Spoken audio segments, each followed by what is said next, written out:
আমদানি করা প্রসাধনী নকল হচ্ছে বেশি।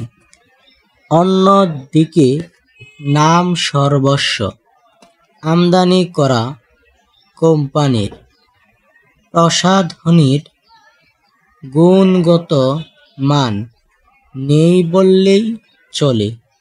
নকল এবং নাম সর্বস্ব প্রসাধনীতে ক্ষতিকর রাসায়নিক ব্যবহার করা হচ্ছে, যা জনস্বাস্থ্যের জন্য অত্যন্ত ক্ষতিকর। বিশেষজ্ঞরা বলেছেন, দেশি ব্র্যান্ডের কোম্পানির প্রসাধনীর গুণগত মান ভালো। এসব প্রতিষ্ঠানের সংশ্লিষ্টরা বাজার নজরদারি করে থাকেন, ফলে নকল করার সুযোগ কম থাকে। ফলে দেশি ব্র্যান্ডের কোম্পানির প্রসাধনীর চাহিদা বেড়েই চলেছে।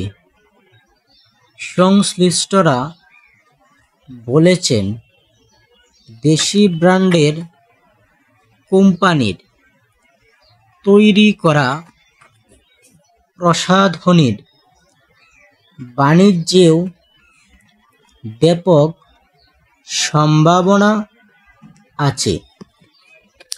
কে বা কারা, কিভাবে, কেন নকল প্রসাধনী তৈরি করে বাজারে ছাড়ছে, এসব বিষয়ে সাধারণ মানুষকে সচেতন করতে হবে।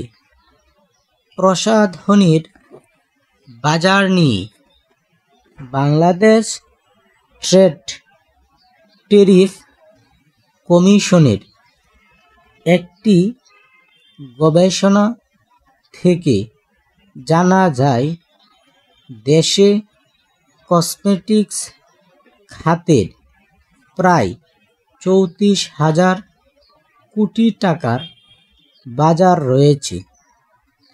প্রসাধনীর আমদানিকারক সমিতির তথ্য অনুযায়ী বাংলাদেশ প্রতি বছর প্রায় 10,000 কোটি টাকার প্রসাধনী আমদানি করে।